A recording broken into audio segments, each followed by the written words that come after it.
many Christians want: to continue in their sinful walk. They want to continue in their worldly walk. They want to continue in their old life, and they want Christ to come down to them with His comfort, His presence, and His love. But that cannot be. If I am to have the presence of Christ, I must walk as He walked. His walk was a supernatural one. He walked in the love and in the power of God.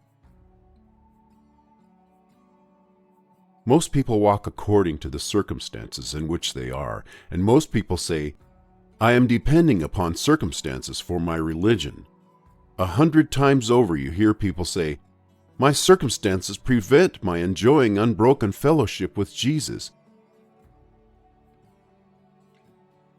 What were the circumstances that were found about Christ? The wind and the waves, and Christ walked triumphant over circumstances, and Peter said, "Like my Lord, I can triumph over all circumstances. Anything around me is nothing if I have Jesus." He longed for the presence of Christ.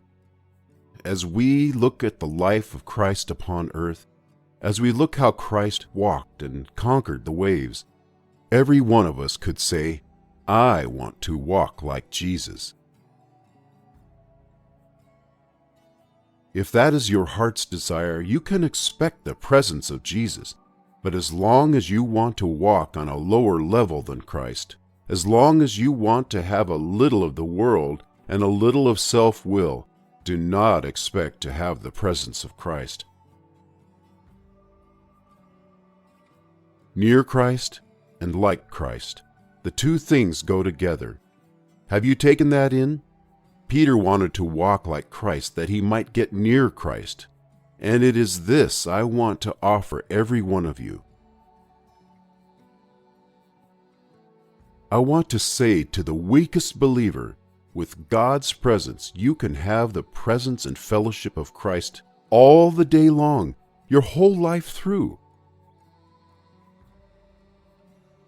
I want to bring you that promise, but I must give God's condition: walk like Christ, and you shall always abide near Christ.